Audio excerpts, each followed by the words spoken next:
Thomas Cisco went to trial in October 2000 in Calcasieu Parish. I was there every day as new details came out.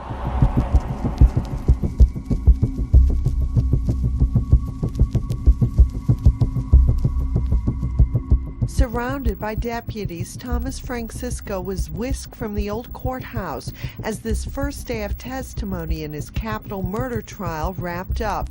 Much of the testimony served to familiarize jurors with the crime and the scene. July 6, 1997 at KK's Corner. Earlier in opening statements, District Attorney Rick Bryant told jurors the state will show overwhelming evidence of Cisco's involvement and guilt. I feel very strongly that Tom Cisco is one of the several people who were involved in the murders, and we intend to prove through his own testimony as well as testimony of other witnesses that he was there that night and he actively participated in the murders of Stacy and Marty and Nicole.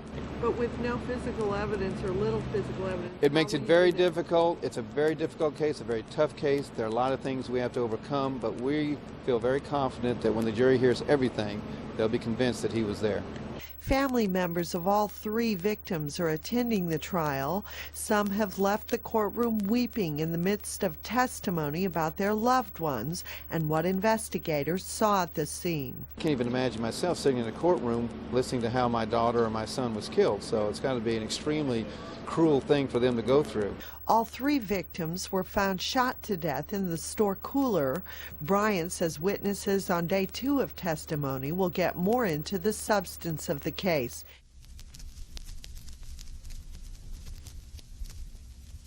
It was about 1:45 Saturday night, July 5th, 1997, when Virginia Johnson stopped by KK's Corner to get gas. She was apparently the last KK's customer to see Stacy Reeves, Marty LaBeouf, and Nicole Guidry in the store before they were murdered.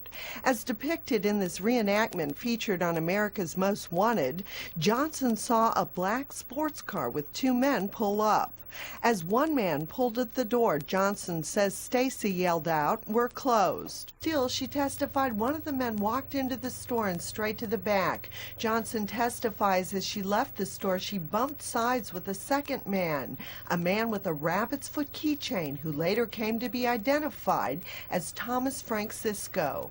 Johnson testified she stopped short of pumping all the $10 worth of gas she had paid for and left. She says she had a feeling something was wrong. Because she could see through the store window, the men were waving their arms, possibly arguing. Using a model of the store, Johnson testified about what she saw when she drove back by KK's about a half hour later.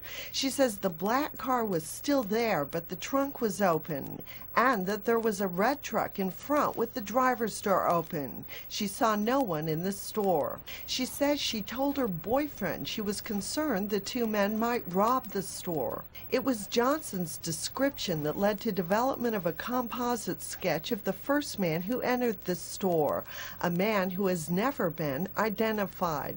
The jury also heard from the New Orleans FBI agent who first interviewed Cisco about KK's in May 1998. The agent says when he asked Cisco if he was involved in the robbery and murders, Cisco said he was a heavy narcotics user, prone to violence when on drugs, and that it was possible he participated but could not remember because of the drugs.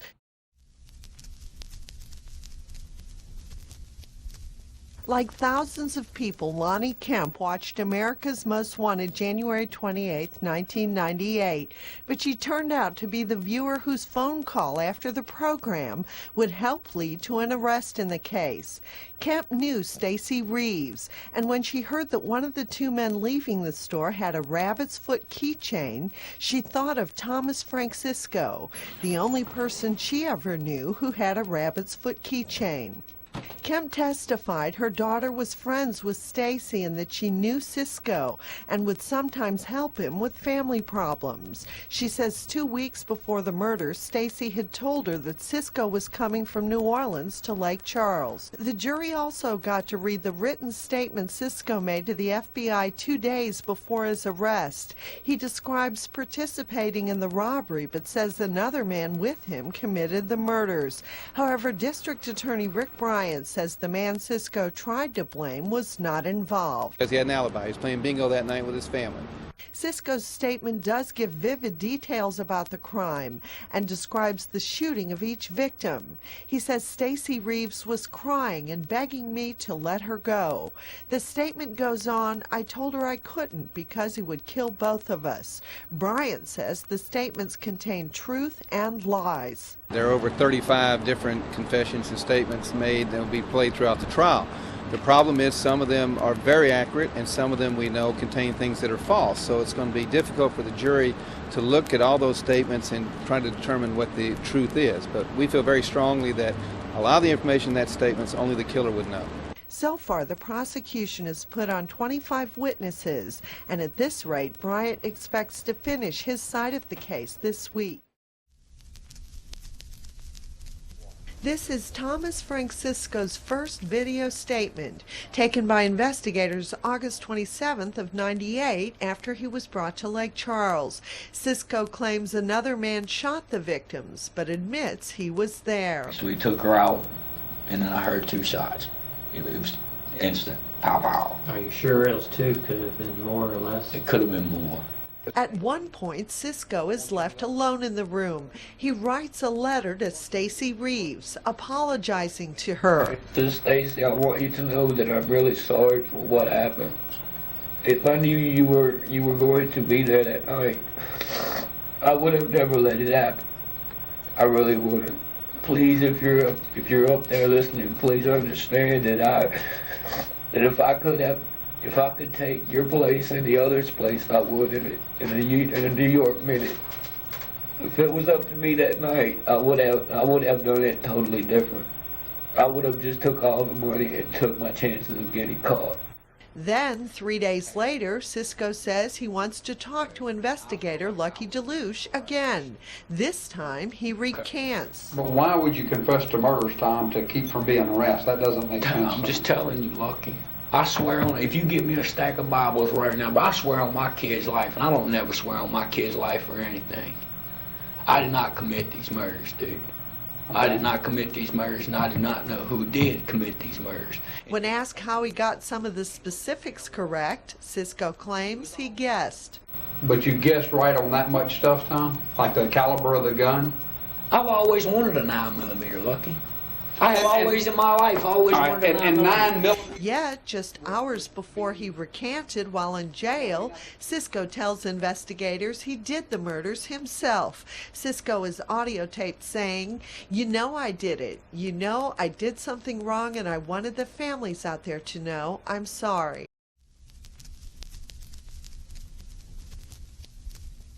Let your eyelids begin to get heavier and heavier. This is Virginia Johnson, the woman who went to KK's Corner just before Stacy Reeves, Marty LaBeouf, and Nicole Guidry were brutally murdered. In October 1997, about 3 months after the murders, the case was still unsolved. Johnson underwent hypnosis to see if she could recall more details about what she saw and the 2 men who entered the store. She describes the keychain that eventually provided a link to Thomas Francisco, who's on trial. And I noticed they have a rabbit tail on the keychain. She talks about what she saw while she was pumping gasoline, a scene that made her nervous and caused her to leave without getting all the gas she had paid for. They standing all behind the counter, everything I told them all behind the counter. They was talking. It looked like the guys was arguing. Her intuition seemed to tell her something was wrong.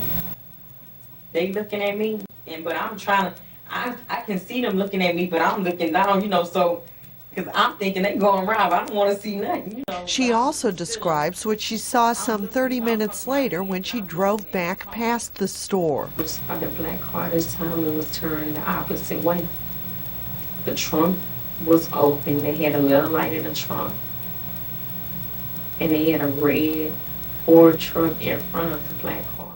Johnson's details were used to develop a second, more detailed sketch of one of the 2 men she saw at KK's Corner, the one who's never been identified.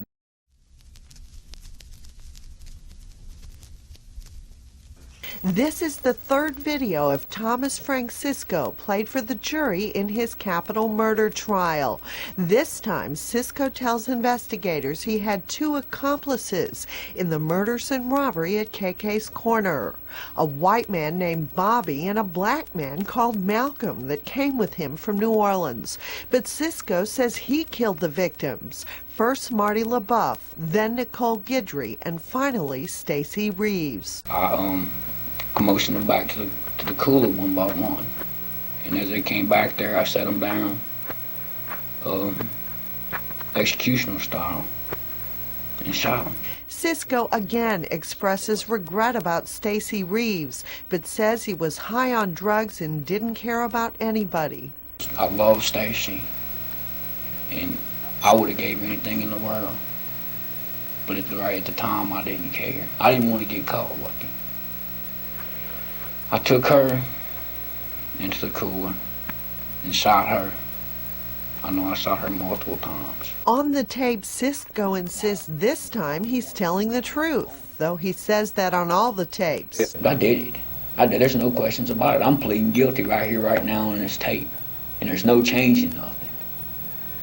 There's no changing nothing. And you're not lying to us today? No, I'm not. No, I'm not.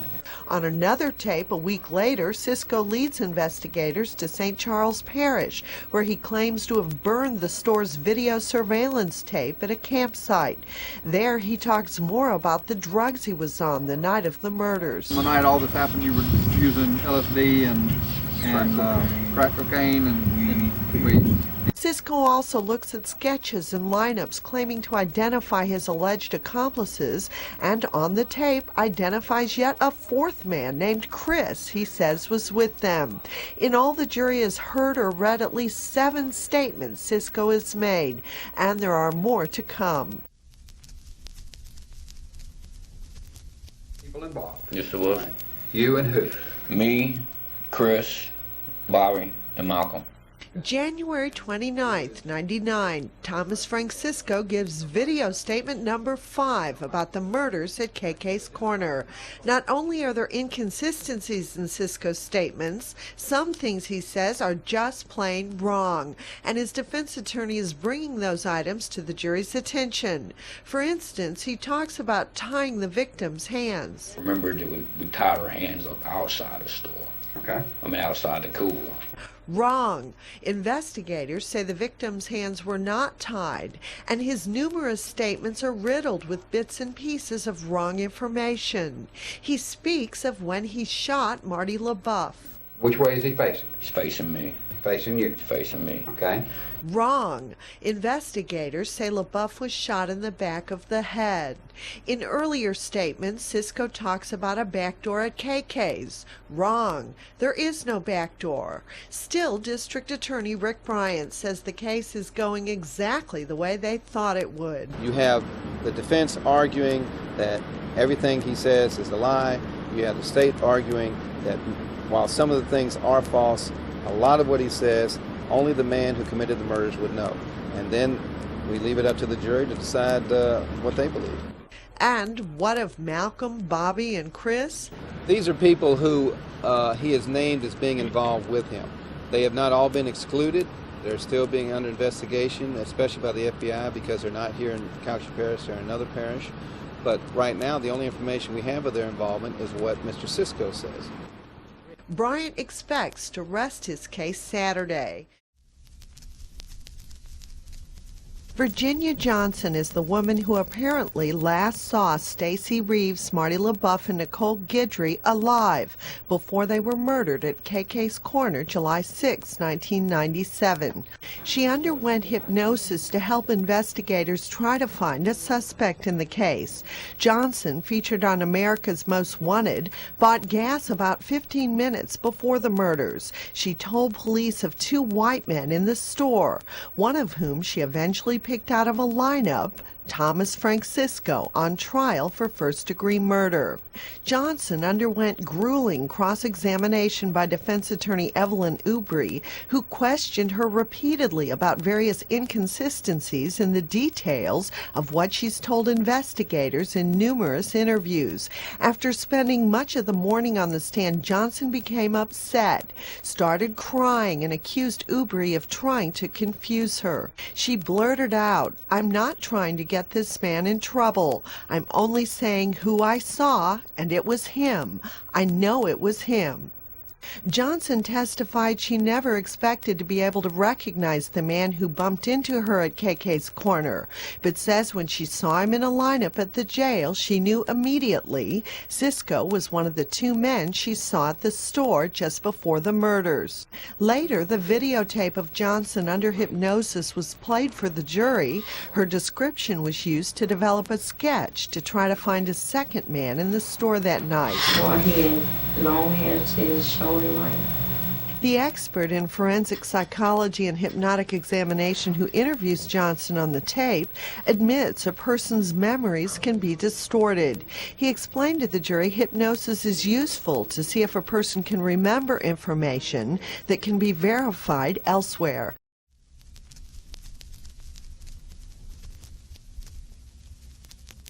The jury heard two more confessions of Thomas Francisco, but in these audio-taped conversations with two different deputies in the jail, new startling allegations surface. Cisco claims that the former sheriff's son, Richard McKelvin, hired him to kill Stacy Reeves, one of the three murder victims at KK's corner. Cisco claims he was to be paid $20,000, got $10,000 up front, but couldn't collect the rest. In March '99, Cisco tells former Deputy Corey Manuel, "I want to talk about Richard McKelvin. That little sorry rascal hired me to kill this girl."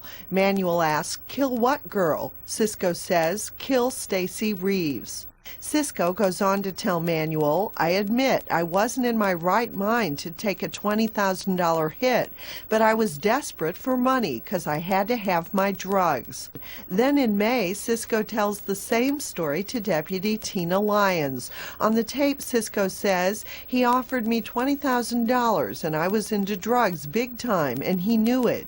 He knew I was on crack and he knew I was on coke. He offered me 20 grand to do it because Stacy knew too much." However, District Attorney Rick Bryant says Richard McKelvin is not a suspect. The information we have is that he had an alibi for the night of these events, and he was not identified by our witness. So if someone brings us more proof on anyone involved, we'll look at it, but no one's brought us anything. It's one of many names that have been brought up. Again, it's Mr. Cisco naming someone in a confession that he was with. All those people have been under investigation. I know that Mr. McKelvin, Richard McKelvin, was put in the photo lineup for Virginia Johnson. She positively said he was not the person that was there, and there's been no other proof linking him to this crime that we're aware of. In February of '98, then Sheriff Wayne McKelvin held a news conference to address the public to dispel a firestorm of rumors that his son Richard was connected to the murders. McKelvin told the public his son Richard was in no way involved in KK's corner and that his family had been the victim of a cruel public hoax.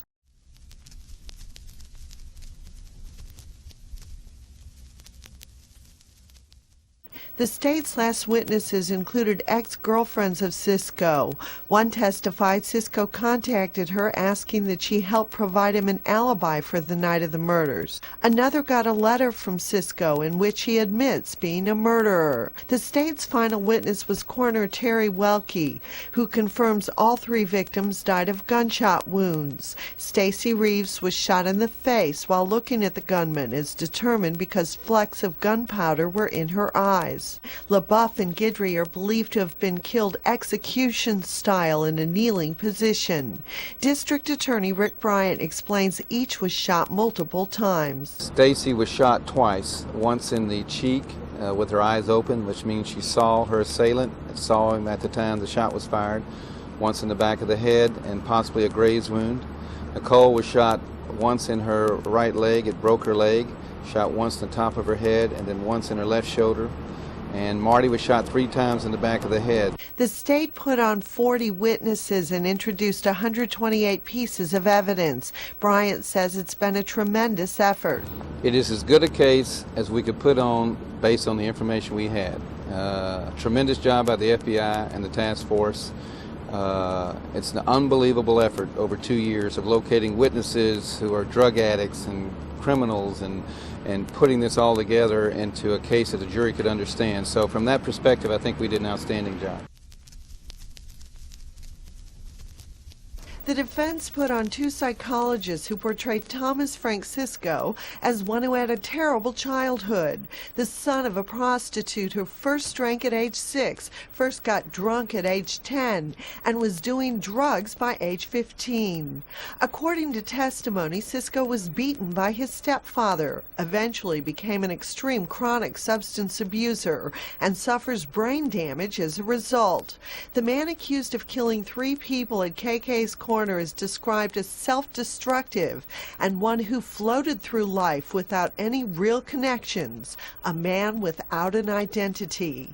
Defense attorney Evelyn Ubry declined to be interviewed, but District Attorney Rick Bryant had this reaction to how Cisco was portrayed. You have a miserable childhood or not may be important in the penalty phase, but during the guilt phase, I think it's irrelevant.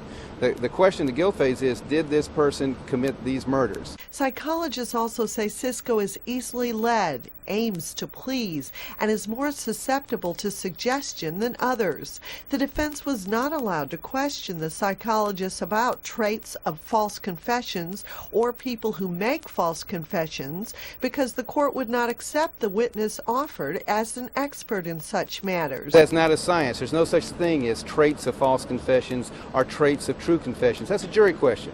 The jury determines if the defendant's lying or not lying based on common sense. Bryant disputes the notion that Cisco has made numerous false confessions. Only the people in that store that night knew some of the things that happened, and he's one of them. Cisco's height was measured in front of the jury, and he was allowed to remove his shirt to show the jury tattoos up and down his arms.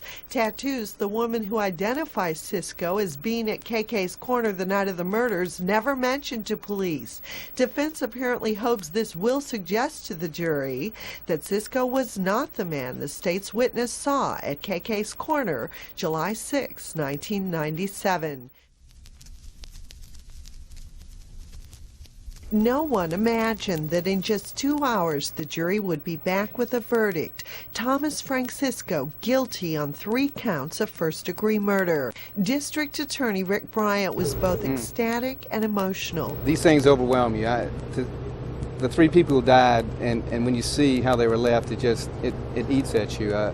The families will never find peace until they know everything that happened, until everyone's arrested, until everyone's prosecuted.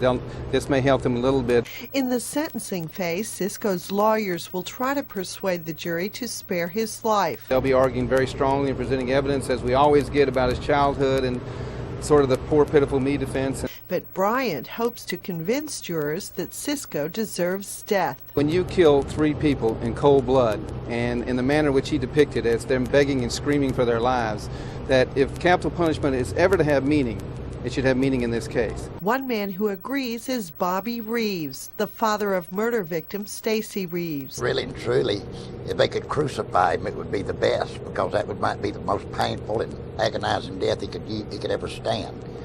But he's not human. I don't think he needs to be in our society. Stacy's mother, Cheryl, is relieved Cisco's been found guilty and hopes others will follow. We knew in our heart that he was involved in it, but there most definitely is others. But I feel with our sheriff that we have now, we will get to the bottom of it and get all of them that is involved. Sheriff Beth Lundy says the case is a priority. A lot of people in this parish better start telling the truth, because we're going to be looking for the truth. But for at least the next day, the focus will remain on Thomas Cisco and whether he should live or die.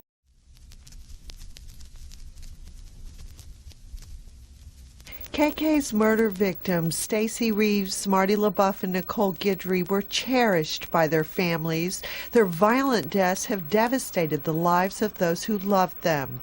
The jury got a glimpse of that devastation in the penalty phase. Marty LaBeouf's oldest sister, Laura Duhan, feels compassion for Cisco's adopted brother and sister. Still, they're either going to lose him to life in prison or they're going to lose him to the death sentence.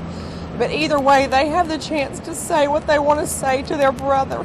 They have the chance to tell their brother how much they love him. And we'd give anything to say that to Marty right now. Marty's sister, Tanya Davis, says the loss has taken such a terrible toll on their mother. So not only have we lost our brother, we've also lost our mom. I sit and talk to my mom a lot about Marty. And it's like she just wants him to come back. And we know that Marty's not coming back to us. Nicole's father, Harold Guidry, sobbed on the stand as he described the pain of knowing he can never hold his little girl in his arms again. Becky Tinsley speaks for the Guidrys. They feel as though that he has taken their child and their grandchild away from them and that he deserves to die also. The jury also heard from Stacy Reeves' father about Stacy's twin girls, Tracy and Tiffany, 2 years old when their mother was murdered, and from Cisco's family about his sad childhood, abandoned by his prostitute mother when he was 6 weeks old, raised by an alcoholic stepfather who abused him. According to testimony, Cisco has brain damage from heavy alcohol and drug abuse, and intellectually is on the high end of mild mental retardation. All factors for the jury to consider before deciding whether Cisco lives or dies.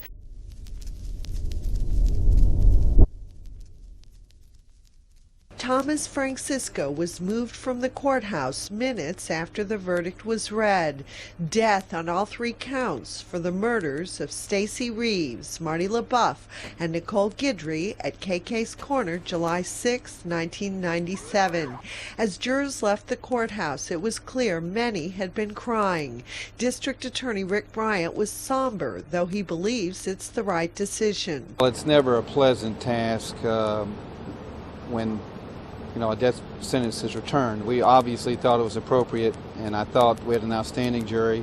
David Kimmel did a great job in that part of the penalty phase, but it's always numbing, when you hear that. It's unfortunate that we have to be put in a position of seeking that type of penalty, but it's appropriate in this case, and hopefully it sends a message that when you commit a crime that this, as bad as this is, that you're going to pay the ultimate price. So hopefully it will deter future people from committing such terrible crimes in our parish.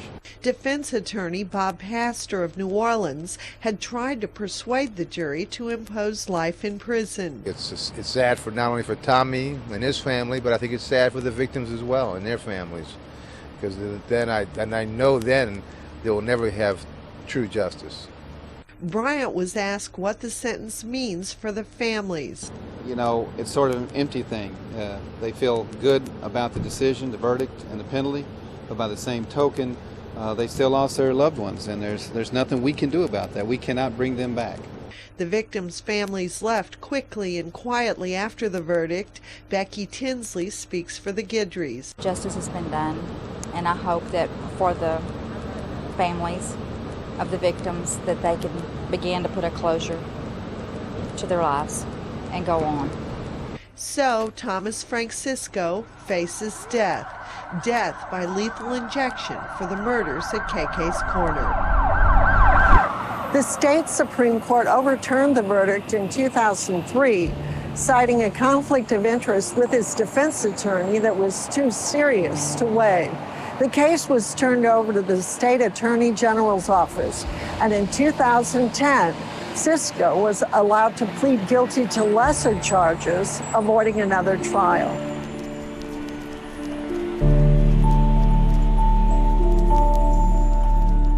The murders at KK's KK's Corner went unsolved for more than a year, and then Tom Sisko was arrested for the killings of Stacy Reeves, Marty LaBeouf, and Nicole Guidry. Sisko was convicted and sentenced to die, but on appeal granted a new trial, and more legal issues surfaced, causing the case to be transferred from the Calcasieu District Attorney to the State Attorney General's office. Now at long last, Sisko has been allowed to plead guilty to 3 counts of manslaughter. Assistant Attorney General David Caldwell says the families agreed to the plea because Sisko will spend 90 years in prison with no appeal, and they may get some closure. I think what everybody needs to understand is that as a result of the plea today, that Thomas Sisko will die in Angola. Ms. LaBeouf, in her testimony, it was most telling about how she has been in a prison without bars for these past 14 years. And so part of the reason that this was done was to allow these families and this parish, some sense of closure. As Judge Robert Wyatt prepared to pass sentence, family members of the victims were allowed to address Sisko. They held nothing back as they shared with him the anguish and misery inflicted upon their families. Marty LaBeouf's mother, Janiyah, sobbed as she told how her grief had rendered her dysfunctional and mentally ill. She says she's always wanted to speak to Sisko. I have no hatred towards him. In fact, I feel sorry for him. I have to forgive him in order for God to forgive me. And I do. I forgive him. The family members also expressed disgust that Sisko has yet to tell who else was involved in the murders. Caldwell says they are still hopeful that one day whoever else was involved can be brought to justice. At your service in Lake Charles, Teresa Schmidt, KPLC 7 News. To keep from being arrested, that doesn't make sense. I'm just telling you, Lucky. I swear on, if you give me a stack of Bibles right now, but I swear on my kid's life, and I don't never swear on my kid's life or anything. I did not commit these murders.